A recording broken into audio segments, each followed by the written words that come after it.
Hello friends, नमस्कार। मैं आप जीदा डॉक्टर पन्नालाल मुस्तफाबादी और आज फिर आपके लिए जो टॉपिक लेके आया हूँ वो बहुत ज़्यादा इम्पॉर्टेंट है, बहुत ज़्यादा ज़रूरी है। यानी कि आज हम हेल्थ की मीनिंग और डेफिनेशन देखने वाले हैं। जैसे कि बचपन से ही हम सुनते आए हैं कि health is wealth. Health is wealth मतलब इसका यह बनता है कि जो हमारी हेल्थ है, सेहत है, ये व्यक्ति के लिए बहुत ही एक ज़रूरी नियामत है, एक संपत्ति है या एक पूंजी है। और ये भी एक ज़रूरी चीज़ है कि हर व्यक्ति की इस संसार में अपनी अपनी हेल्थ की सिक्योरिटी करना, सेफ्टी करना या सेहत की साम संभाल करना हर व्यक्ति की अपनी अपनी एक ड्यूटी बनती है, एक जिम्मेदारी बनती है। सो आज जो बात हमने देखने वाले हैं वो ये है कि हेल्थ शब्द जहाँ इसके साथ जो हमने शब्द वेल्थ जोड़ा है, हेल्थ इज़ वेल्थ, इसका इन शब्दों का मीनिंग क्या है। वैसे तो देखा जाए तो शब्द का मीनिंग निकालना हर व्यक्ति की अपनी अपनी सीमा होती है, अपना अपना ज्ञान होता है। मैं इन शब्दों को कैसे पकड़ता हूँ या कैसे इंटरप्रेट करता हूँ, ये मेरी अपनी एक सीमा है। इसमें मैं देखना चाहता हूँ कि जो हेल्थ है ये इंसान की एक बुनियादी ज़रूरत जैसे है, ऐसे ही जब से इंसान को सोची आई है या इंसान को अपने आसपास या अपनी तरफ का कोई ज्ञान प्राप्त होने लगा है, तभी से हेल्थ का व्यक्ति के साथ मीनिंग और इसकी डेफिनेशन बनती आई है। मेरे कहने का तात्पर्य यह है कि हेल्थ की मीनिंग जो है या हेल्थ की जो डेफिनेशन है वो आज की या आज की कोई नई डेफिनेशन नहीं है। मतलब कि इंसान की ज़िंदगी के साथ साथ जितना ही इंसान का हिस्ट्री या इतिहास पुराना है, इतना ही हेल्थ का मीनिंग जो है वो पुराना है। इसी प्रकार हम देखते हैं कि हेल्थ अगर वेल्थ है, हेल्थ वेल्थ है या वेल्थ जो है वो एक बहुत बड़ी पूंजी है, तो हम जानते हैं कि पूंजी को हम रखते कैसे हैं।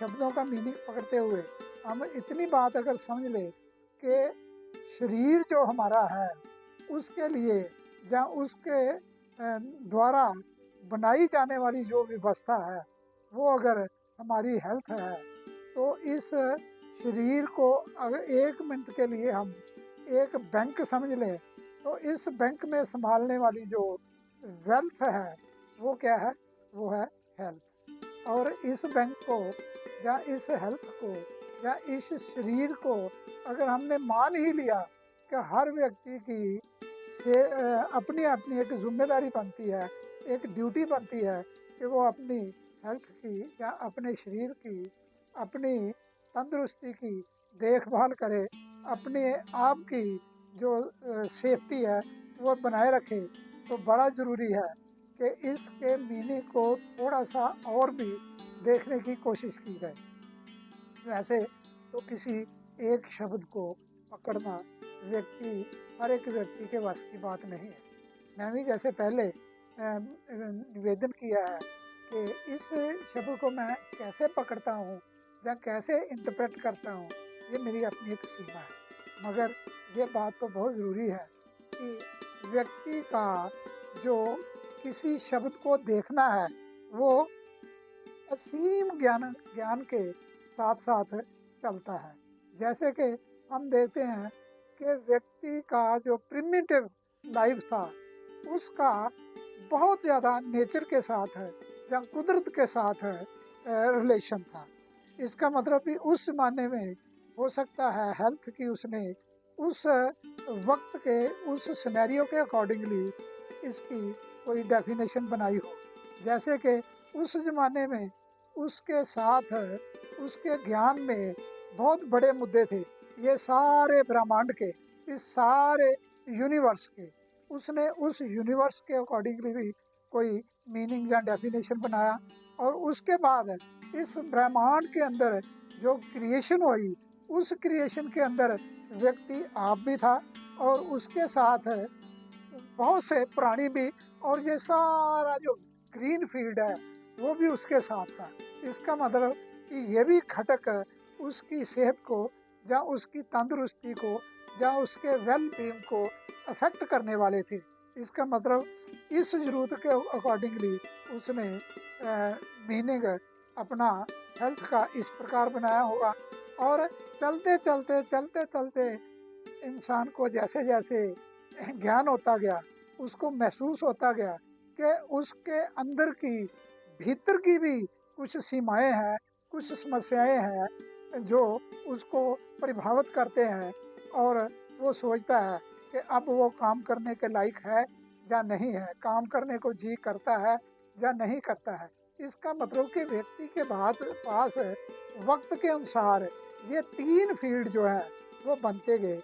एक उसकी सेहत को इफेक्ट करने वाला पूरा का पूरा ब्रह्मांड या यूनिवर्स था, और उसके बाद ये उसकी सारी कादर की क्रिएशन थी, और उसके बाद उस व्यक्ति के अंदर की जो समस्याएं थी, जो भूमिकाएं थी, वो भी उनको इफेक्ट करने लगी। सारे ब्रह्मांड के अंदर उसने बड़ी शिद्दत से सोचा, बड़ी शिद्दत से उसने ये ज्ञान प्राप्त किया कि इस ब्रह्मांड के अंदर जो हम बड़ी धार्मिक ग्रंथों में या वेदों में सुनते आए हैं कि ये व्यक्ति जो है वो 5 तत्वों का बना हुआ एक विशेष किस्म की, एक विचित्र किस्म की कंपोजिशन है। वो क्या घटक है, वो क्या तत्व है? वो तत्व इंसान ने ये सोचा कि सबसे पहले ये सूरज है जो वो गर्मी के लिए इफेक्टेड तत्व था। इसी प्रकार चंद्रमा या सर्दी या ठंड, इसको उसने इफेक्टेड समझा। उसके बाद ये सारे के सारे ब्रह्मांड के अंदर जो स्पेस है उसके बारे में वो भी उसकी सेहत को इफेक्ट करने वाला एक घटक था। स्पेस के साथ ही जुड़ा हुआ एयर या वायु का तत्व है, और उसके साथ ही फिर आगे आकर के ये ज़मीन है जो, ये धरती है जो, वो भी है, जिसके ऊपर सारी क्रिएशन जो है वो बनी। और उसके बाद बड़ी ज़रूरी एक और तत्व था जिसको वो पानी या वाटर समझता है। इन सभी का ज्ञान प्राप्त करते करते उसने हेल्थ की सिक्योरिटी करनी, सेफ्टी करनी, इनके अकॉर्डिंगली बनाई। और उसके बाद उसकी हिस्ट्री चलती गई। उसकी सोची के अंदर ये जो क्रिएशन थी, इसके अंदर जैसे मैंने पहले भी निवेदन किया है कि ये सारे यूनिवर्स के अंदर जो ये ग्रीन फील्ड है, इसके साथ साथ कुछ और प्राणी भी हैं। उन प्राणियों को व्यक्ति ने अपना आहार भी बनाया, और उनसे सेफ्टी करने के लिए भी कुछ ना कुछ मेयर्स, कुछ ना कुछ सिस्टम बनाए, जिसके अकॉर्डिंगली उसका सेहत का या हेल्थ का जो है मीनिंग और डेफिनेशन बदलता रहा, बनता रहा। मतलब कहने का कि जो सेहत है इसका मीनिंग व्यक्ति को करते करते अब मॉडर्नाइज ज़माने में, जब डार्विन कह रहा था तकरीबन 1892-93 तक उसका जो थ्योरी थी, उसका जो विचारधारा थी कि सर्वाइवल ऑफ द फिटेस्ट, मतलब कि व्यक्ति जो बच वही सकता है, जी वही सकता है जो जीने के लायक है, जो ज़िंदगी के लिए फिट है। मेरे को इसके साथ एक और बात याद आ रही है रुडयार्ड किपलिंग की। उसने भी बहुत विचित्र, बहुत बढ़िया कहा है कि नेशंस हैव पास्ड अवे। जो सल्तनतें थी, जो कौमियात थी, वो चली गई, तबाह हो गई, सभी के लिए चल गई। लेफ्ट नो ट्रेसेस, उनका कोई भी अता पता या कोई भी निशान बाकी नहीं रहा। The history gives naked cause of it. History के अंदर बिल्कुल स्पष्ट और साफ सुथरा उनका एक कारण है, एक ही कारण है, क्या कि only single and the simple cause in all cases. Kipling का कहना है कि सभी केसेस में एक सिंगल और एक सिंपल कारण है, क्या कि दे फेल, वो ख़त्म हो गए, गिर गए, because their people were not fit, क्योंकि उनके जो पूर्वज थे वो फिट नहीं थे, वो फिट नहीं रह सके, इसलिए उनकी जो कौमियती थी या उनकी जो नेशंस थी वो ख़त्म हो गई। ये हिस्ट्री बताती है। और इससे कई साल पहले गुरु महाराज जी व्यक्ति के बारे ये भी बात कह के गए कि बीज मंत्र सर्व को ज्ञान, कि हर किसी व्यक्ति को ज्ञान है इस बात का, इस चीज़ का, इस परमार्थ का, इस यूनिवर्स का, इस हेवन का, इस परमार्थ के रास्ते का, कि उसको ज्ञान है पूरी तरह कि वो परमार्थ के अंदर जहाँ अपने आप के अंदर, अपने बाहर के अंदर, अपने अंदर के साथ कैसे अपने आप को डील कर सकता है, व्यक्त कर सकता है, बैठ सकता है। और बड़ी खूबसूरत बातें हमारे संस्कृति में, हमारे ग्रंथों में भी है। तो मैं सब्जेक्ट की तरफ आते हुए अब ये बात कहनी चाहता हूँ कि जब व्यक्ति के पास उसके अंदर के वायरस तथा बैक्टीरियाज के बारे में ज्ञान हुआ और उसने इन बैक्टीरियाज का अटैक या इनकी सेफ्टी के बारे में अपनी सिक्योरिटी, अपनी सेफ्टी जो सोचनी शुरू की, तो अपने आप में मेडिकल लाइन में आकर के वो एक मॉडर्न किस्म का इंसान बना। तो उसने मेडिकल की या मेडिसिन में खोज करनी शुरू की। इस खोज के अंदर भी बहुत बड़ा कंपटीशन आना शुरू हो गया। तो इस कंपटीशन की रेस में व्यक्ति की ये मानसिकता आते आते मॉडर्नाइज बनते बनते व्यक्ति एक मैकेनिकल मशीनरी की तरफ बढ़ने लगा। अपने आप को भी उसने एक मैकेनिक्स की तरह, एक मशीनरी की तरह, एक मशीन की तरह बनाना शुरू कर लिया, क्योंकि कंपटीशन लाइफ में बहुत ज़बरदस्त हो गया। कंपटीशन जिंदा रहने के लिए भी है, कंपटीशन अपने आप की होंद बनाने के लिए भी है। जिंदा रहने का ही मोड वही था, वह तब भी सोच यही थी कि उसने अपने आसपास में जिंदा कैसे रहना है।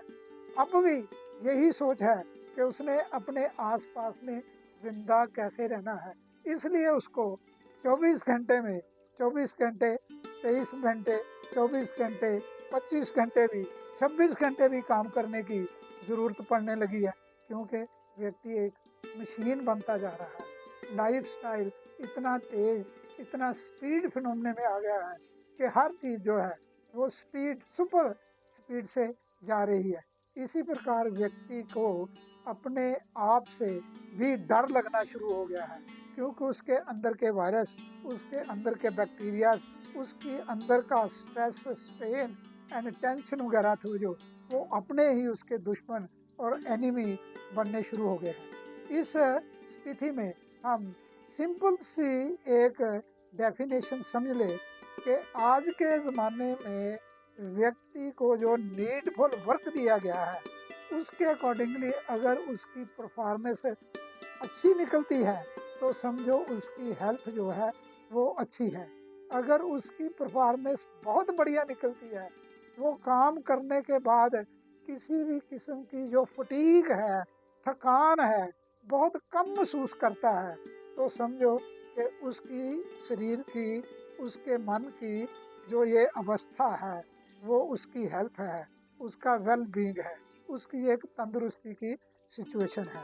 सो आज अगर हम इतनी बात समझ लें कि व्यक्ति की जो काम करने की क्षमता है वो उसके काम के अनुसार परफॉर्मेंस को बढ़िया दे रही है, तो फिर उसकी जो सेहत है, जो उसकी तंदुरुस्ती है वो ठीक है। इस डेफिनेशन को कई किस्म से एलेबोरेट किया जा सकता है। सो इस वीडियो की या इस बार हमारी मुलाकात की एक लिमिट जो है वो बहुत सीमित है, इसलिए मैं समझता हूँ कि इस तंदुरुस्ती को, इस तंदुरुस्ती के आयाम को नेक्स्ट मुलाकात में हम आपके साथ कुछ विचार जो है वो शेयर करेंगे, देखेंगे कि हमारी व्यक्ति की इंसान की काम करने की क्षमता, परफॉर्मेंस, कैपेसिटी या एंड्योरेंस जो है वो कितनी और कैसे बनती है।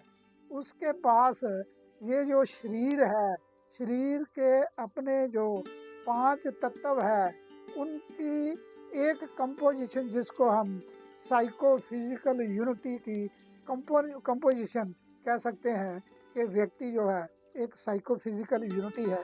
और इस साइको फिजिकल यूनिटी के पास एक बहुत खतरनाक, एक बहुत विचित्र, एक बहुत सुपर फास्ट इंटेंसिटी बनती है। वो है व्यक्ति का माइंड या मन। मन क्या है, माइंड क्या है, याद रखना। अगली बार हम इस चीज़ को आपके साथ शेयर करेंगे, इसलिए बनता है इस वीडियो को भी शेयर करना। सो आप लोग इस शेयर भी करो, कमेंट्स भी करो। आपका मैं दिल से आभारी रहूँगा कि आप लोगों ने मेरे को कमेंट्स दे करके मेरी रहनुमाई की है। बहुत बहुत धन्यवाद, वेरी मच।